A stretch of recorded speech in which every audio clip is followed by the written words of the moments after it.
the 10th. In Warsaw, we were in Boise, we were, there's a social. Whatever, there you're good? used to be a No, it's social better. restaurant Oh, right next to the More room for both of us. okay. Okay, so, morning, everybody. We're continuing with our discussion. We are in the Amidah, the weekday Amidah. We are in the middle of the 13 petitions. I think that spoke about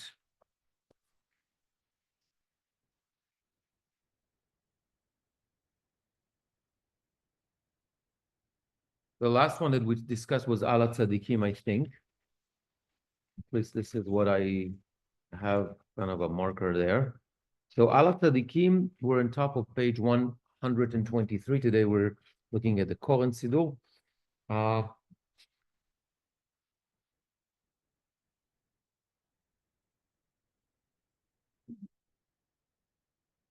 So again, we see the progression. If you remember the previous one, the previous bracha, the bottom of 121, we're talking about the slanders and the heretics and the wicked people and all that kind of stuff, and we're asking God to remove those from our midst.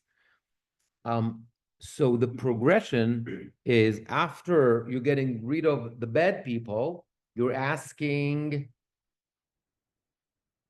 to on behalf of the good people, let's call it. Okay, so it's like I always think about that. If you're a teacher, okay, I'm talking from my own experience. If you're a teacher and you have like some kids that are disruptive and like whatever, they interrupt everybody. So you can't give the attention. You can't really empower the good kids that want to learn, that behave. You can't do that until you get rid of the distraction. So what do? So you send them to the principal's office or something, or right, you tell them, listen, I'm going to deal with you later, but at this point, I need you to leave the classroom, right? This is what President Trump is doing now. Oh. Thank you.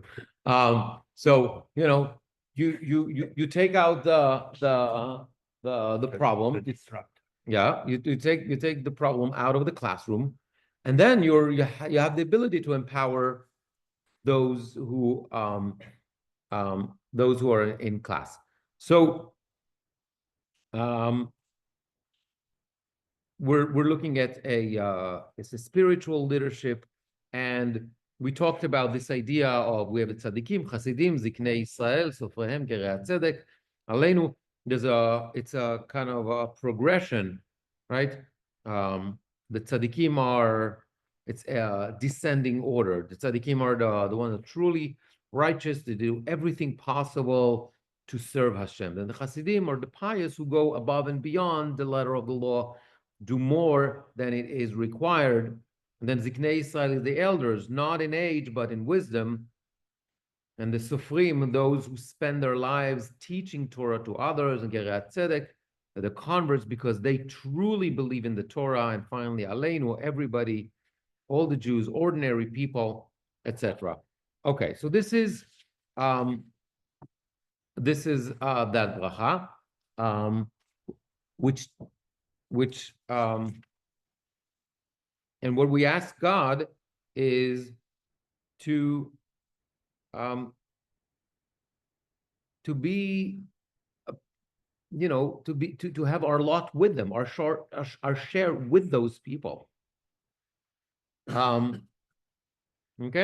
so this is basically I think where we stopped last time.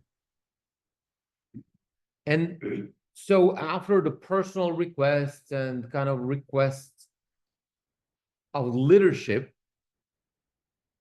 now we're talking about, so after we have a state and we have the gathering of the exile and we have a system of justice, and we already asked on behalf of the leaders, now we can have a bracha about Yerushalayim. Now, every day we talk about Yerushalayim, right? In Birkat Hamazon, in the Tefillah, under the Chuppah, we say that. If you remember in Tefillah, on Shacharit, on the Shema, we had this discussion at the very last, at the end, just before the Chatima, before you say Baruch Ata Hashem Yotzer HaMeorot, before we talk about, and this entire long bracha talks about the luminaries, Chazal decided to add one verse, Or Chadash al Tzion Ta'ir. Should shine a new light on Zion, on Jerusalem. What's the connection? By the way, there was a lot of debate about that. Rav Saadia Gaon, and by the way, because of that, some of the Sfardim don't say it. It doesn't belong, thematically, doesn't belong in the bracha. The bracha talks about nature, talks about the luminaries, talks about the physics, the physics. What's the connection to Yerushalayim? There is no connection to Yerushalayim. Okay, the rabbis made oh, there's a midrash about this light that was hidden from the time of creation. I get it, it's a metaphor or whatever. But there's no real connection. Why did they that? Why did they add it? It's because we want to make sure, especially when we're in exile, to remember Yerushalayim in every opportunity. Okay, what's the connection between when I ate bread to building Yerushalayim? There is no connection. But it's like another opportunity to inject that, okay? And Hashkivenu, right? But just before the Amidah, on the Ma'ariv service, we say on Shabbat, Poreh Sukkot Shalom Aleinu V'al Kol Amo Yisrael. And what do we say? V'al Yerushalayim. What's the connection? There is no connection. But the rabbis decided to add Yerushalayim there. Why? Because it should be on our mind all the time. What's the connection to the chuppah? There's no, starting new life with a spouse and all that kind of stuff. I understand the brachot that say Mesameach Hatani Makala. That's fine. I understand that. Why do I have to say Mishkachech Yerushalayim? Because we have to correct, and it all comes back. By the way, already to Moshe Rabbeinu. Why? Because Moshe Rabbeinu in Sefer Dvarim is very clear. He's not afraid of time of persecution. He's afraid of time of prosperity. Uvanita arim gdolot veyashavta v'shachachta et Hashem Elokecha. The problem starts when you have plenty. When you're not in distress, when you live in Beverly Hills and it's beautiful, and that is the problem. When Jews were persecuted in Europe on whatever, about pogroms or whatever, that's fine. They wanted Mashiach, they wanted Yerushalayim, they wanted to be close to Hashem. That's not a problem. But when there's wealth and when everybody has a good life, right? So that's the problem. So Chazal wanted to make sure that Yerushalayim stays on our mind all the time. All the time. Why doesn't it say Beit HaMikdash as opposed to Yerushalayim? Because that's really what Yerushalayim is about. Correct, which creates a lot of discussion about this bracha. I'm going to get into that in a second. Okay, so let's delve into this bracha, but it's a perfect segue to where I'm going to go. Okay, so we are at the bottom of 123. So we say this, or 122 in the English, to Jerusalem, your city, may you return in compassion, and may you dwell in it as you promised. May you rebuild it rapidly in our days as an everlasting structure, and install within it soon the throne of David. Blessed are you, Lord, who builds Yerushalayim. So we have three different requests. One is to return, that God will return to Zion, to Yerushalayim, right? So, return to Yerushalayim. That's number one. Number two, ותשכון בתוכה כאשר דיברת, השראת שכינה. That God's presence will stay there. It's not enough that God will return to the city. We want God's presence to remain in the city. Not a quick visit, but to dwell there, to stay there. Okay? And number three, וכיסא דוד מהרה לתוכת אחים. That the monarchy of the Davidic dynasty will return to Yerushalayim. Obviously, today when we talk about it, it's like, you know, we talk in a different terms. What's on our mind is Jewish sovereignty in Yerushalayim. And especially today when we have Yerushalayim already, under Jewish sovereignty, we say, okay, that's amazing, but we want more, which is Beit HaMikdash. Okay? And because the fact that if or when we have Beit HaMikdash, that means that we have also the Hashrat Shechina. Then that's a sign that God is dwelling there. Okay.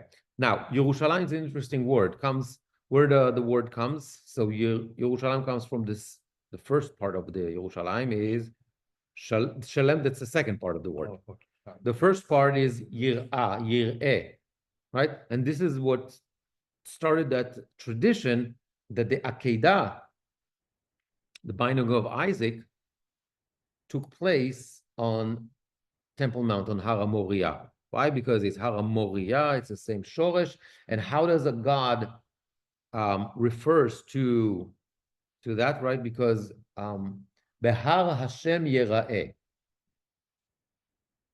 That's the way the pasuk says. Behar Hashem Yera'eh. So Yera'eh, Yir'ah, Yir'eh. It's the same Shoresh, Har HaMoriah, binding of Isaac. And Yera'eh is what? It's to be seen. It's connected to Yir'ah, which is awe. So you can play with that a little bit, and basically what you're saying that very close. Why does the Torah talks about the reason to come to Yerushalayim, Shalosh Pamim Bashana, and the three right? שלוש פעמים בשנה, יראה כל זכורך את פני השם אלוקיך במקום אשר יבחר. יראה.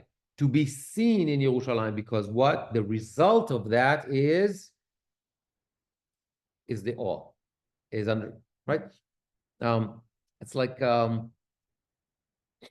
when you have the kids, at home, okay, so there's like, when you send the kids away, many times they're like, they do whatever they want.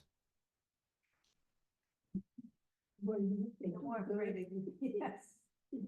Right? They think about, like, I mean, like, okay, the classic example is like the Israelis that go to, you know, they travel after the army, right? Every good Israeli, except for me, does that. They travel for months and months, sometimes years, you know, the East, the Far East, the South America, whatever, they're like trends, right? So my wife, like, you know, she traveled in India and Nepal and whatever. Yeah, everybody does that. Everybody does. I didn't do that, right? So when you go to those places, you do whatever you want, right? Everybody knows the stories about all the full moon parties in Goa, in India, like they go crazy, right? For the drugs and everything. God is in India, but your parents are not.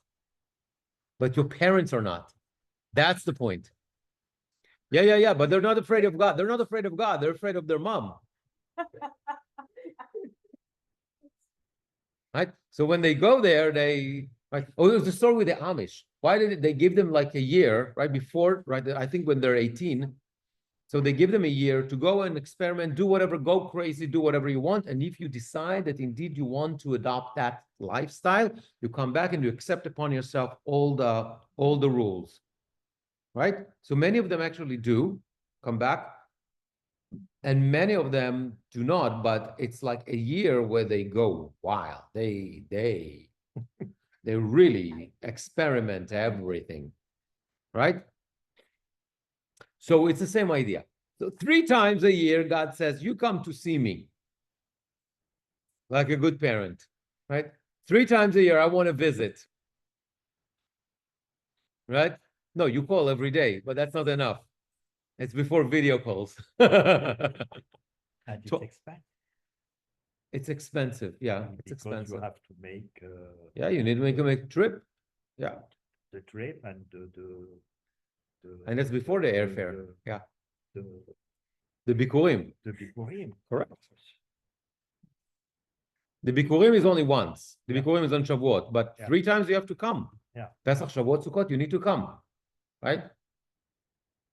You need to check in with the parents. You got to see, like, and because you are Yera'eh, because you are seen, it's the idea is it keeps you also in terms of your spirituality. Also, it helps to the Yir'ah, awe, the awe. Okay, so Yerushalayim comes from that word, the same shoresh, and that is the place where that stuff is happening. To be honest, a lot of people don't know what I'm talking about. Some people totally understand that. There is something, even when today you go to Yerushalayim, you feel something special about that city. It's not the same vibe as Tel Aviv or whatever other places. There's something about that city that is different. You feel awe, something.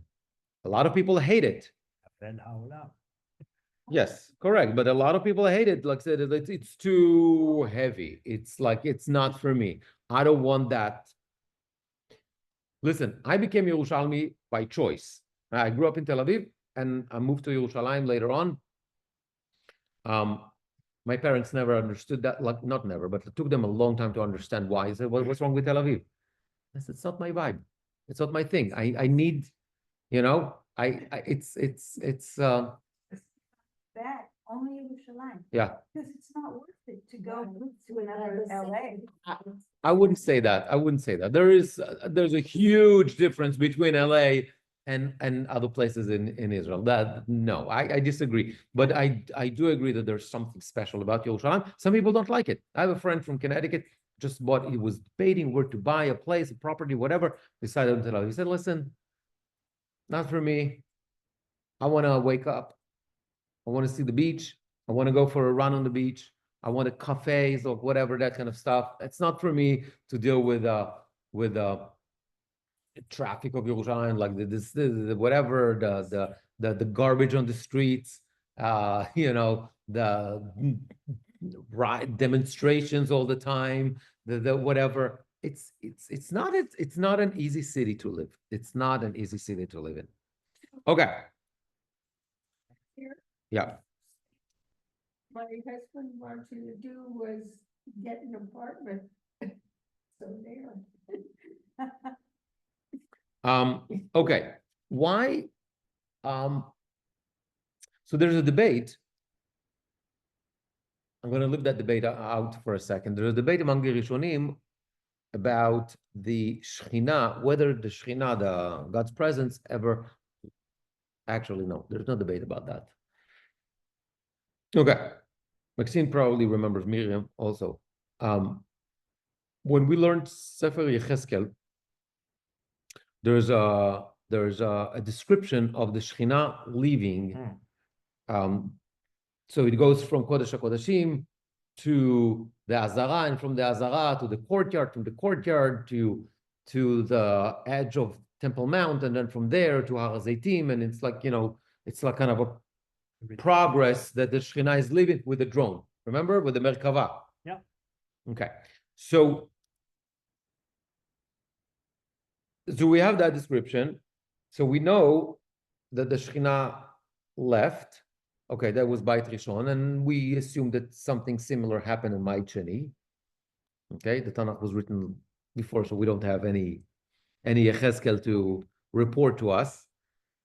But the Talmud in Masechet Megillah make a statement that wherever the Jews went, Galta Shechina imahem. The Shekhinah went with them. Just like what happened in the first temple, that Yecheskel is seeing that the Shekhinah is leaving Yerushalayim. He doesn't say where to, but Chazal add, it went to Bavel. Why? Because this is where the Jewish people went. But the Shekhinah left punished. Correct. No. It left because the Jews were not there. They were exiled from Yerushalayim. So the Shekhinah went to wherever they were.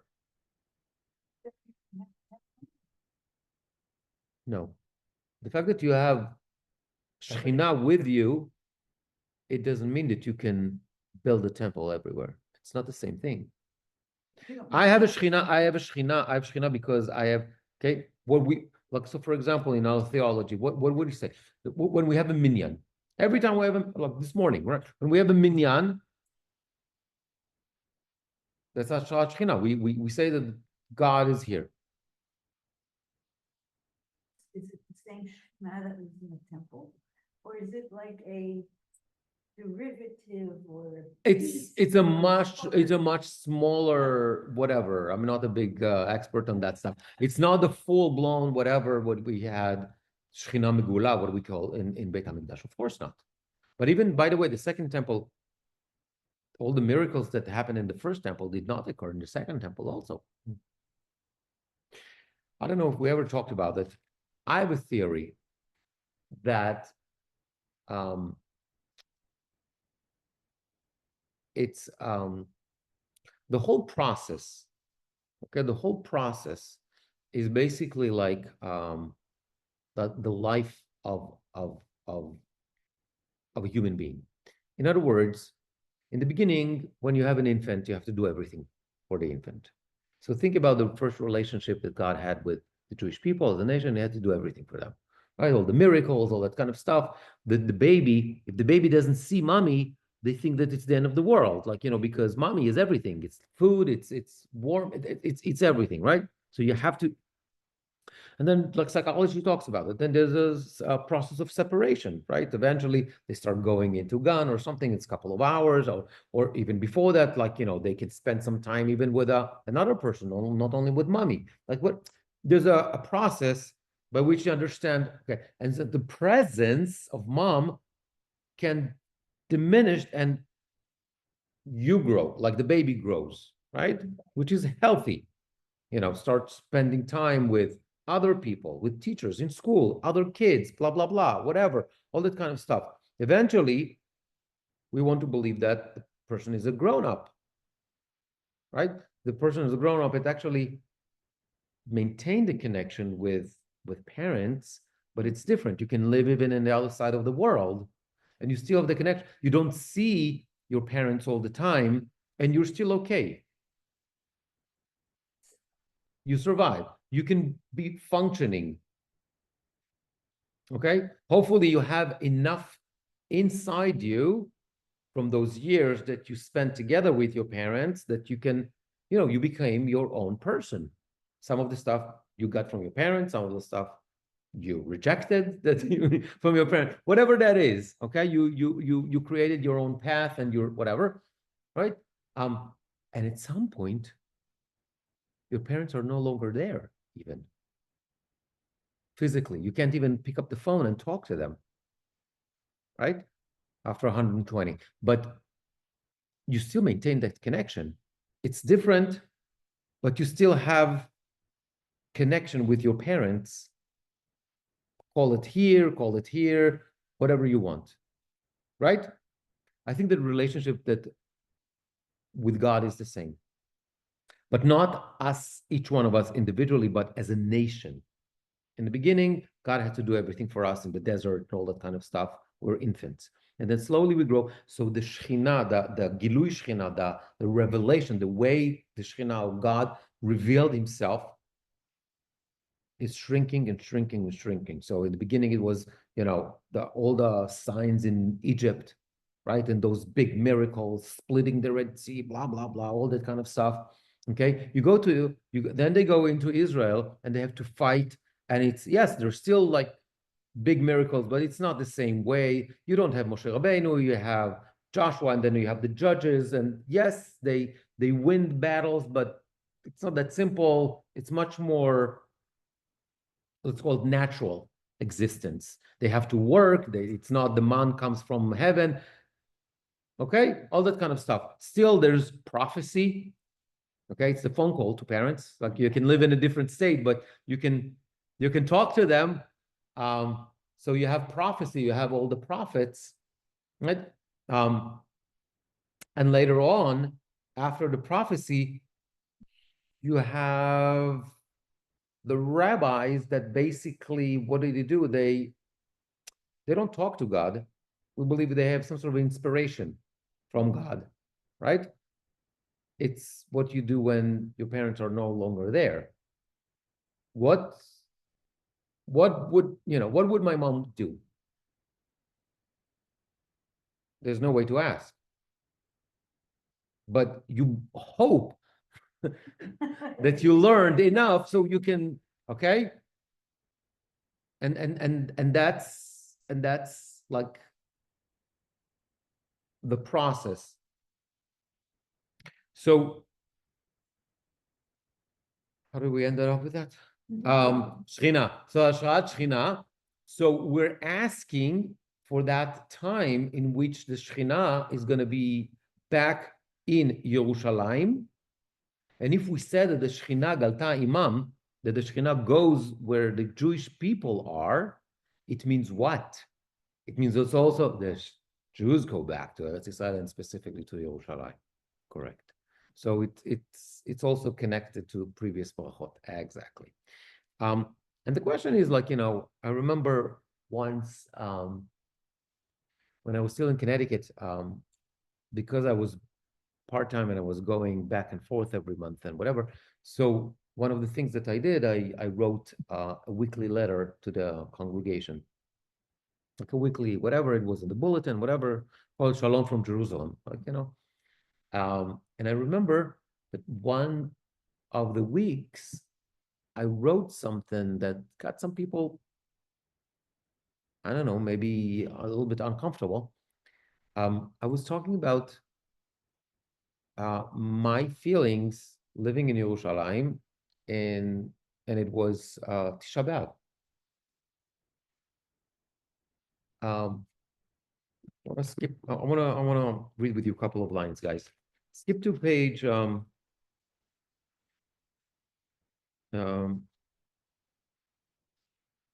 It's actually, it happens in this bracha. It's just at Mincha.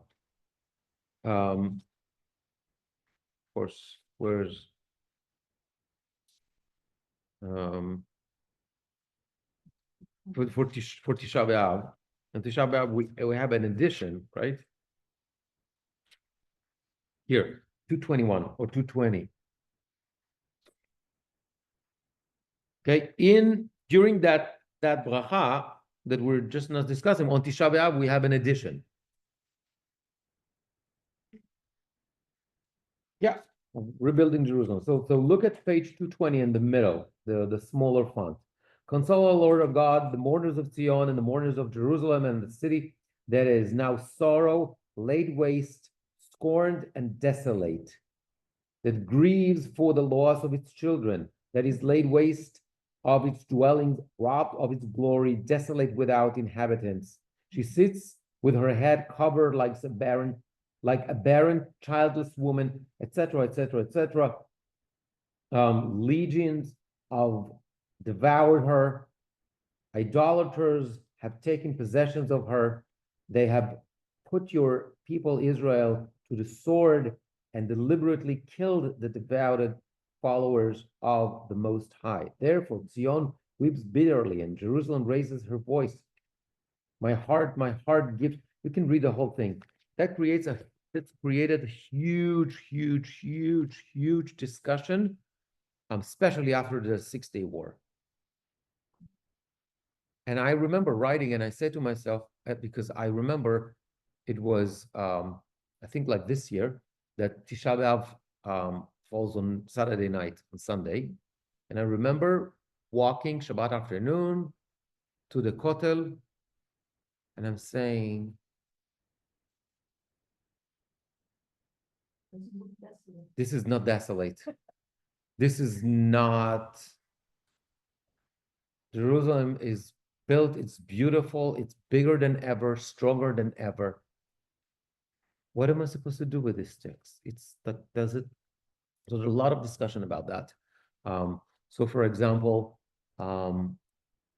So Rav Goren, former chief rabbi of IDF and chief rabbi of Israel, decided to rewrite that.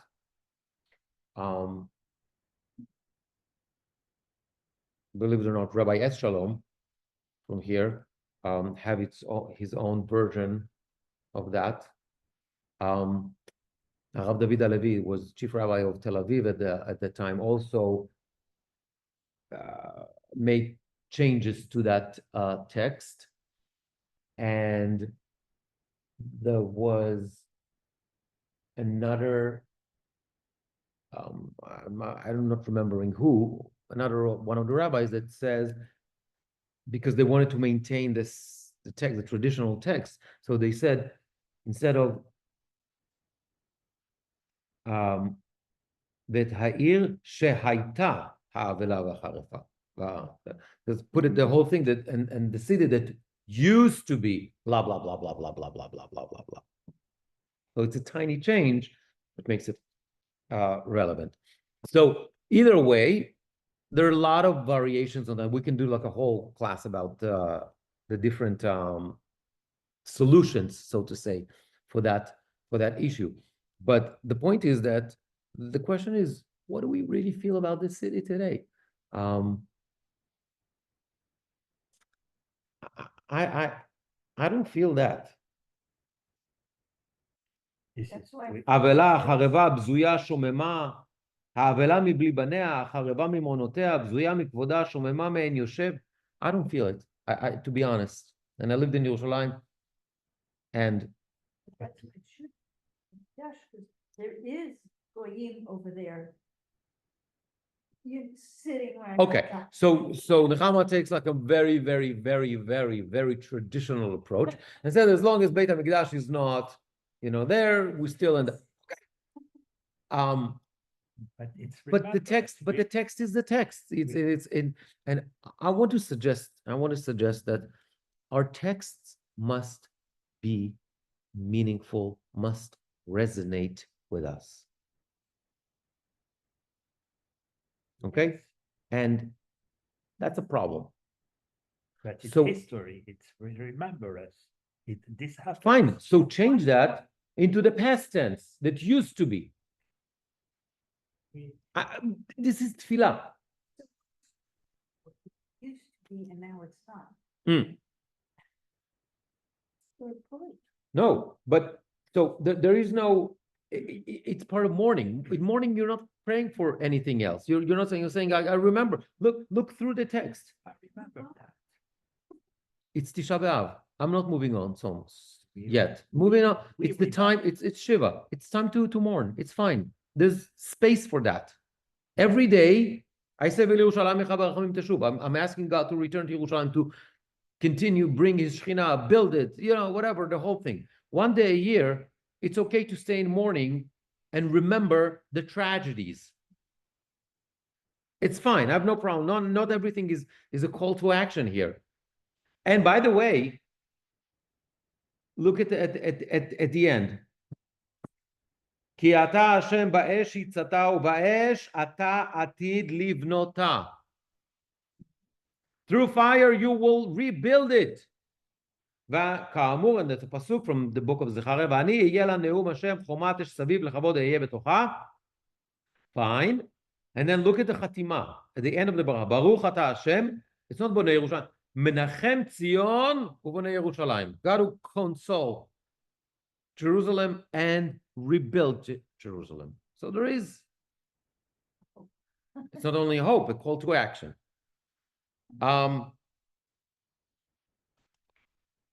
Okay. So this is this bracha. The next bracha is, and it's interesting, there's a debate. According to some, this bracha was part of the previous bracha, that the two were connected, once were together. What are we asking in the next bracha? I'm looking at page 124, 125 on the top. Et tzemach David avdecha merat atzmiach. May the offshoot of your servant David soon flower, and may his pride be raised high by your salvation. For we wait for your salvation all day. Blessed are you, Lord, who makes the glory of salvation flourish. So you can see that this is very similar to what we already said in the previous one. "V'chiseh David mehera letochat achin." It's the same theme, right? The Davidic dynasty, restore. And here it's the offshoot of your servant David. It's Malchut Beit David.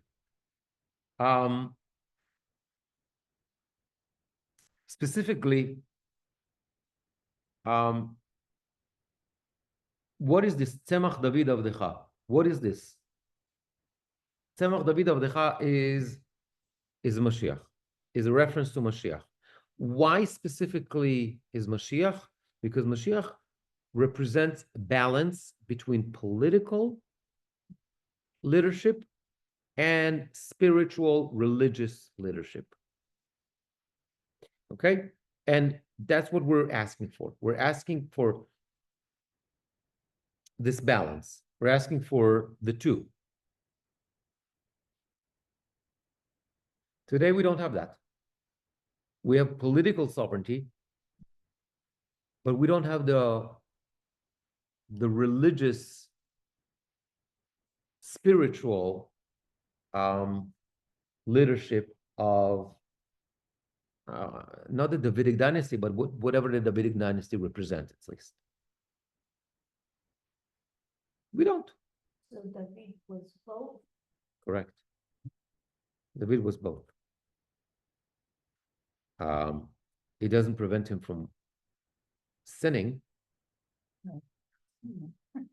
And there was also a political leadership, like Natan and Navi, that comes. There were Shmuel in the beginning, and then Natan, whatever.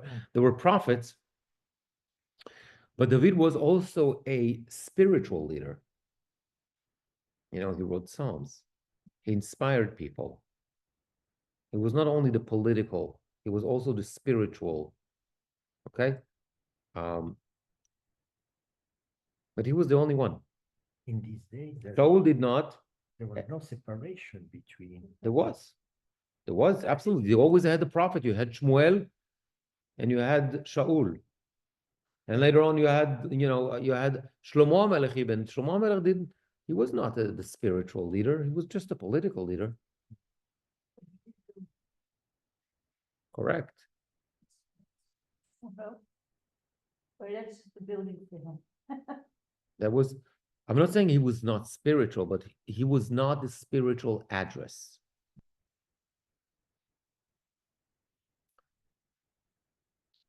Definitely the other kings later on.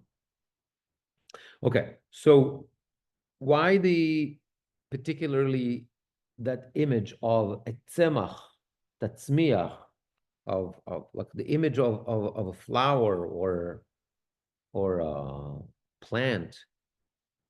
Why?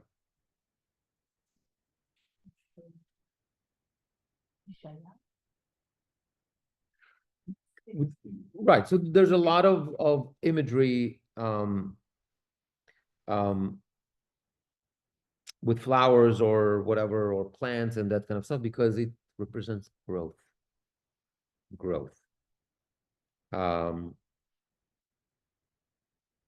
Tzmicha, which is growth, comes from the same shoresh of tzemach, because a tzemach grows unless you kill it. Theoretically. What creation? A plant, like, you plant the plant. I'm not talking about like the initial plantation. After that, what does it do? It grows. And that's what we're okay. So, but growing is in stages. It's not immediate. It's like, it's not from a seed to a sequoia tree immediately, right? And the same goes for the growth of the nation. Slowly, it's a process, and that's what we're asking. So thank God we're in the process, right? The ingathering of that's already happened. It's still happening. People are coming, making more and more aliyah, right? We have Jewish sovereignty. We don't have the spiritual leadership yet. But we can see that the stages were definitely in our days. We can see the stages. We see that this is happening. Okay, and then when we say "Ki lishuatcha kivinu kol hayom," for your salvation, for we wait for your salvation all day. And for me, when I say that line, I'm asking myself, what can I do today to bring that process of salvation, whatever that means? I know what Nechama is no Mashiach. I got it. But but what can I do today? I think this is like the whole purpose of tefillah, to inspire us in that way. What can I do? Okay.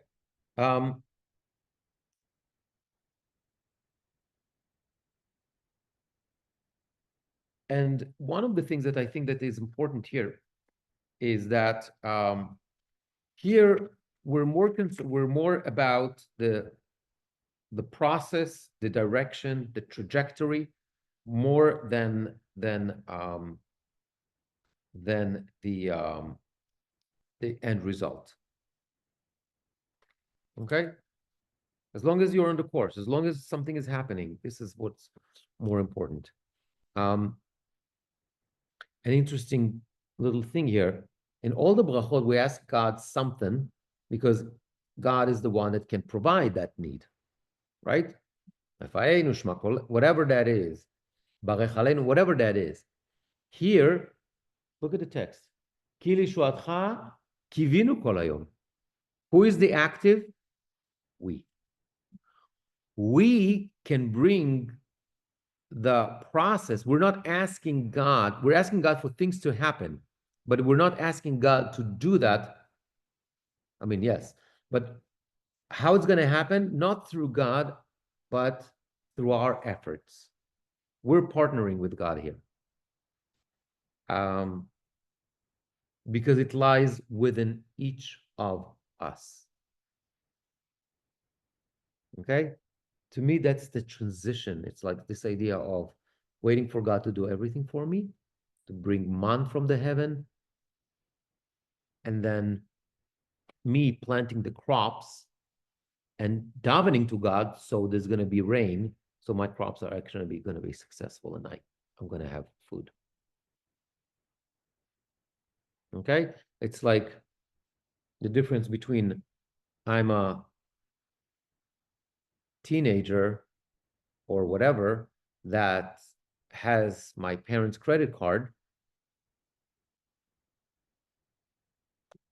and I'm fully independent, financially independent on my own because I have a job or whatever. Okay, it's that transition. I still need to know that my parents are gonna have my back if I'm gonna have whatever, I'm gonna buy an apartment or whatever, they're gonna help. They still have my back.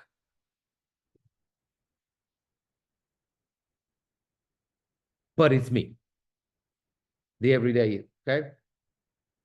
Now, as I mentioned before, according to some of the scholars, this bracha was together with the previous one. And so we remember we call it 18 because 18. And we said that it became 19. Why? Because of Lamal Shinim, the bracha that we discussed, whatever, a couple of weeks ago, that was added later. So the name came first, and then it became 19 blessings instead of 18 blessings.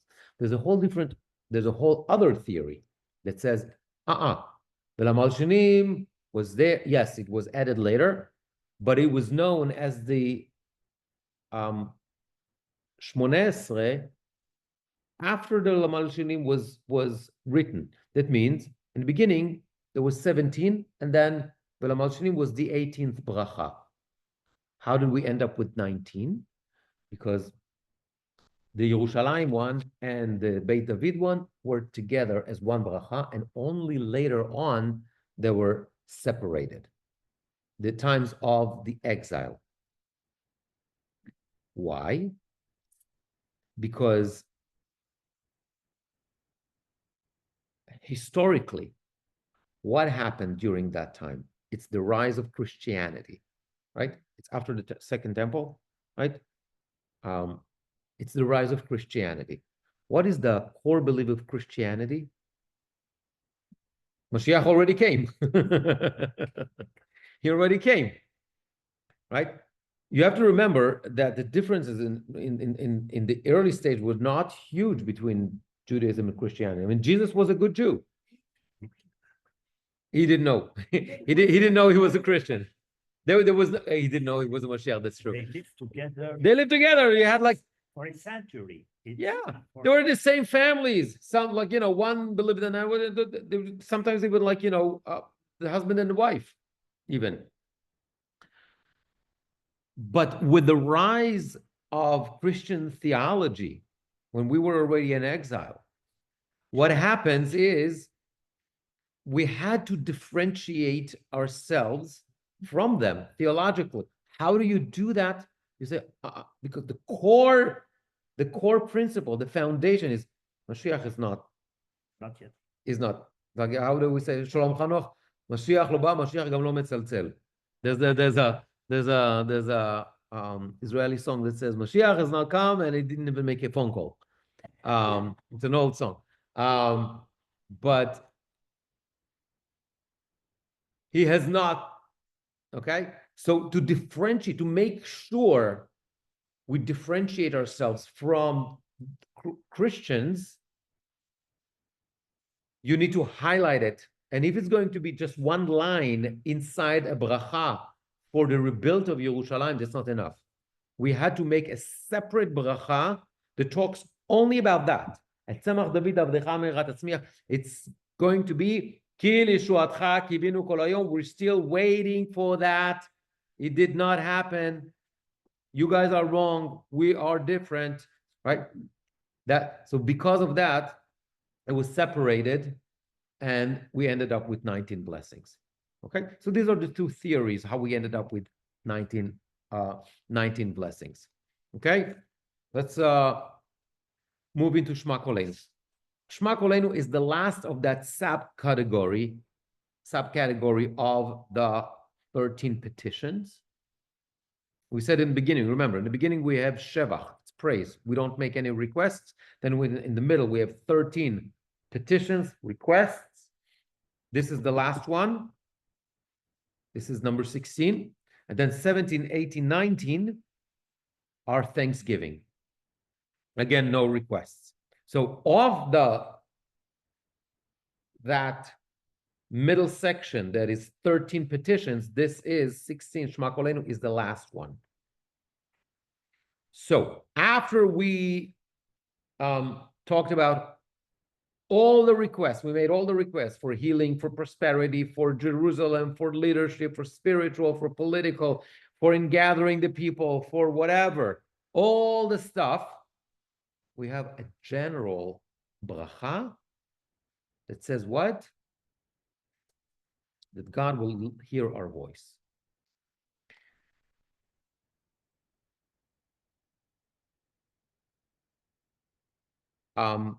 Prayer, I have a quote here from Rav Soloveitchik. Prayer is a dialogue, not a monologue. In prayer, we do not seek a response to a particular request as much as we desire a fellowship with God. Okay?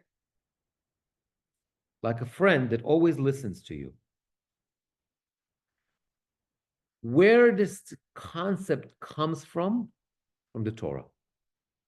Shema Kolenu, the concept of listen to our voice comes from the Torah, specifically in Mitzrayim. Shamati et za'akat bnei Yisrael v'gam et halachatz asher Mitzrayim lo chatzim otam. God, hear the sound, not only the words. It's not only the words, it's also the intonation. It's also the sound itself. It's also the cry. It's also that how we express ourselves. And that is what Chazal said, it started the process of the Geulah. When Bnei Israel are what we Torah says, Ne'enakim, Na'akat Bnei Israel, they were not calling to God yet. They said, Oy vey. No, I'm sure they didn't say Oy vey, but they said something like that. Right? They were in pain, physical, emotional pain. They did not call to God, but they were in pain. And that started the process of redemption. So God is listening also to the sound, not only to the words. Okay, the oy vey has power if it's authentic. It's like when God listens to what? The silent prayer of Hannah. God hears the pain. And what do we say here? Listen to our voice. So it's to our voice. It's not necessarily what we say. It's how we say it. Lord our God, definitely the words. Spare us and have compassion on us. And in compassion and favor, accept our prayer. So that comes later. First, it's the voice. Because sometimes I can't even express myself. But I want God to. It's like, when a mother knows, and I will never forget it. Like when I would talk with my mom on the phone, she would say, "What's wrong?" I didn't even say anything, but she would hear, right? She would hear it in my voice, something, right? Okay. So it's the sound and then in words. For you, God, listen to prayers and pleas. Do not turn us away, O King, O our King, empty-handed from your presence. For you listen with compassion to the prayer of your people, Israel. Blessed are you, Lord, who listens to prayer. Interesting. Ki el shomea tfilot. Right? Tfilot v'tachanunim ata.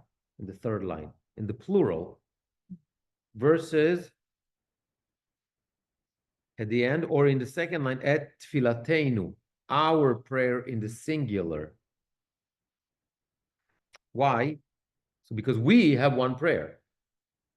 That's the prayer that I'm doing. But now when I describe God, Ki el shomea tfilot, that's God. God hears many tfilot at the same time.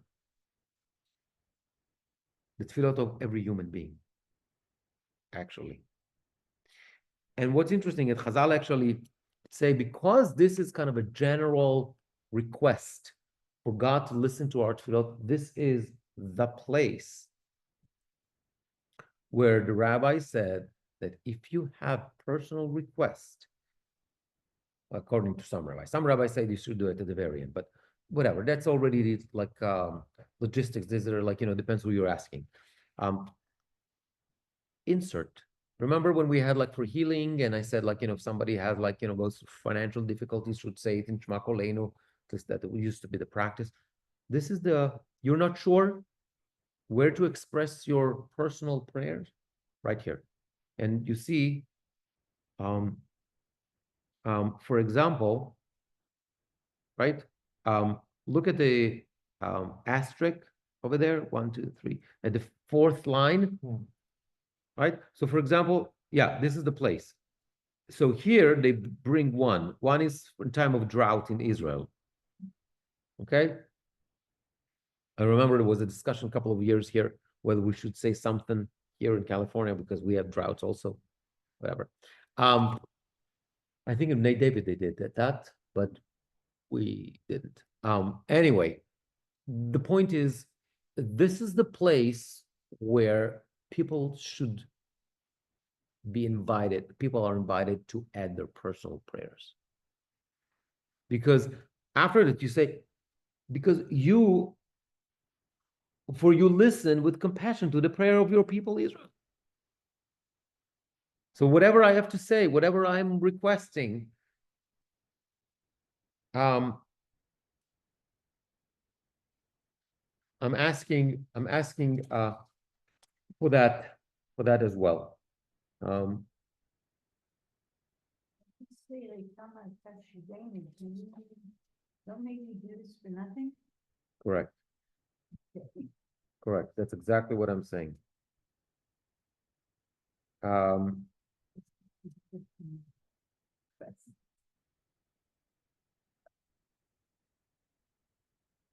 There's an interesting concept that says that since we made so many requests, so this is a request that our request will be heard. Yeah. And that's based on Masechet Megillah.